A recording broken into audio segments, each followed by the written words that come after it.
Hey guys, Eli here from Games Law and Politics. First, before I start, I want to remind you to please take the Pokemon collecting survey if you haven't already. It's linked in the description below.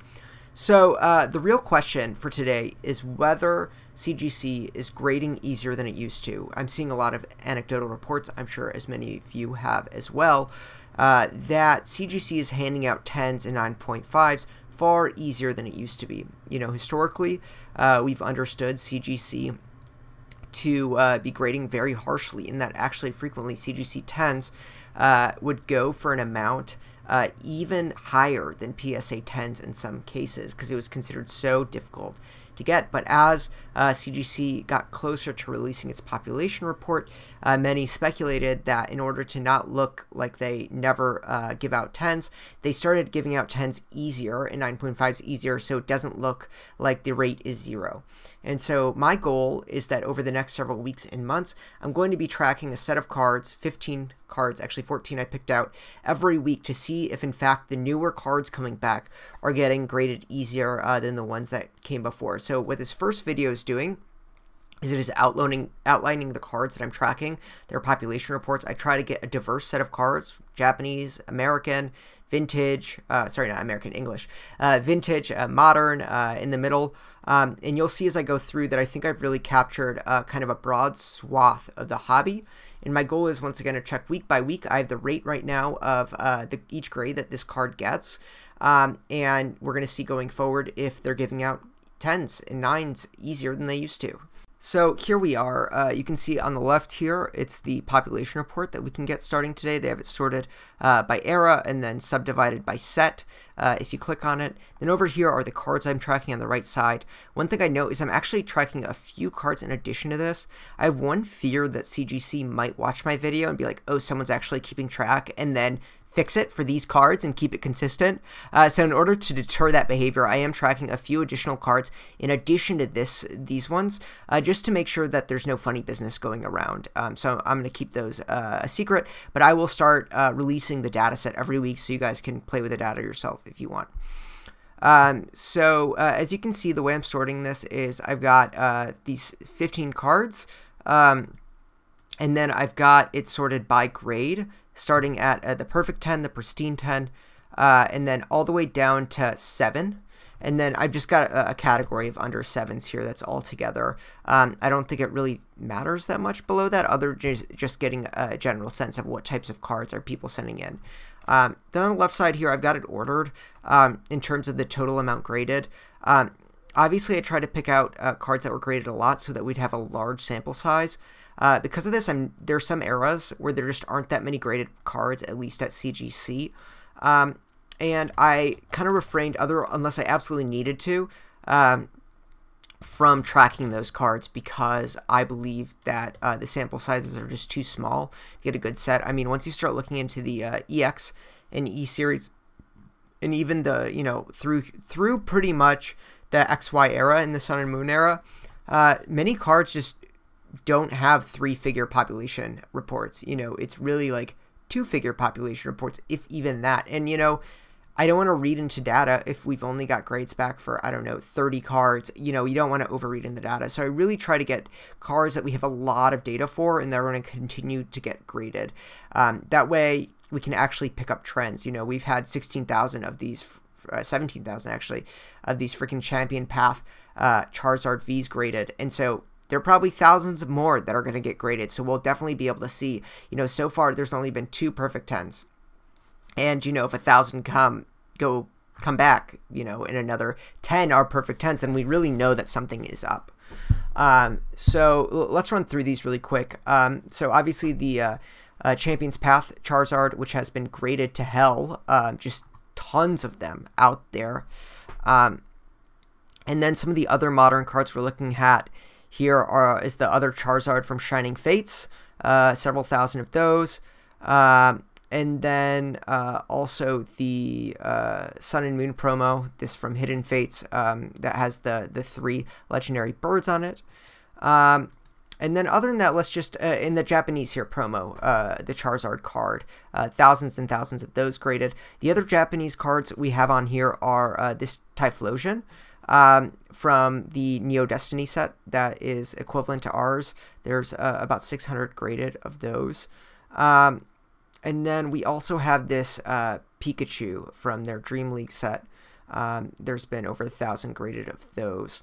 Other than that, I don't think I have other Japanese cards on here, so there's 3 total. Then moving down, we got base set Unlimited Charizard, over 5,000 of those graded. The Evolutions Charizard, which has almost 5,000 graded. WotC promo of the Mew, thousands of those. Amazing Rare, so this is not a full art card, so it's kind of a different type of rare. We can track that's modern from Vivid Voltage.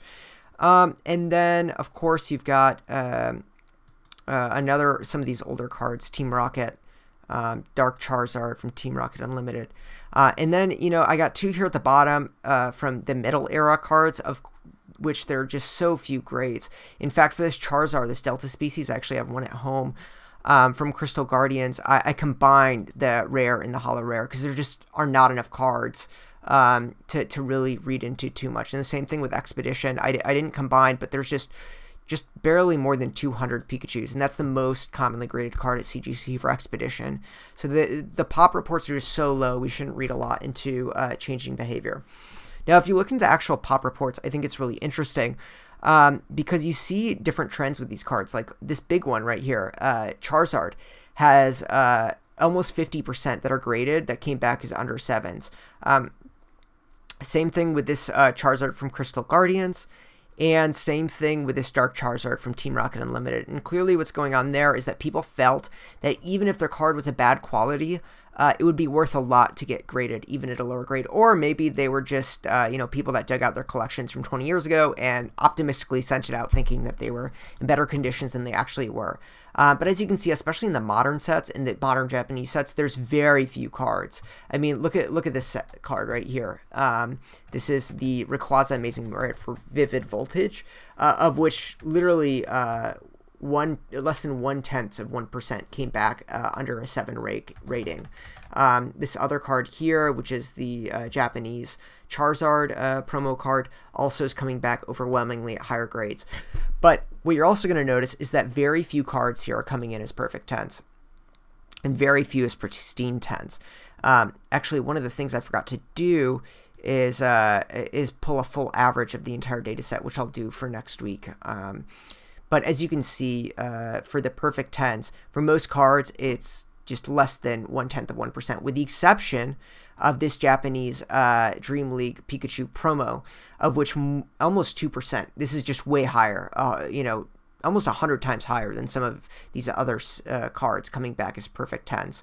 And as you can see, this is just a weird card that seems to be almost perfect whenever it's coming back, because as you can see over here, there are very few CGC 9.5s and very few CGC 9s, yet it's coming back at a much higher rate at both of these grades, and almost 70% of the grades are coming back for this card at higher than a 9. So yeah, as you can see, there's a lot of cards here coming back specifically between a 9.5 and a 9. And then 8 for some of the older cards. There's just very few cards that are coming back at these higher 10 grades and 9.5. And in fact, if you're looking at these grades altogether for virtually every card, except for these 2, less than 1% are coming back at a 9.5 or a 10, let alone this perfect 10. So, hopefully this gives you an idea of where cards are coming back so far from a broad range of Pokemon products. Starting next week, I'm going to start tracking week by week the population increases so that we can see if it's actually easier to get a 10 overall, just across the board. Yeah, I'll also be tracking, a separate set of cards just to make sure CGC doesn't change its grading just for this tracking that we're doing here. Other standouts, let's see, what is this card? So this Charizard from Evolutions, yeah, notably has very few 9s. I'm sorry, very few, gosh, how am I reading this? Very few 9.5, 9s and 9.5s, yeah, compared to its peers. So it's kind of strange, Evolutions, I would think, is a modern card. but less than 2% of the 9.5s coming back, as opposed to several of these other modern cards, which are frequently coming back in as 9.5s. Yeah, so that's all I got. If you're interested in future data, please like, comment, and subscribe. I'll be bringing these back week to week. And additionally, I'm going to be sharing the spreadsheet starting next week, so you can look into it yourself. Have a good one, and thanks.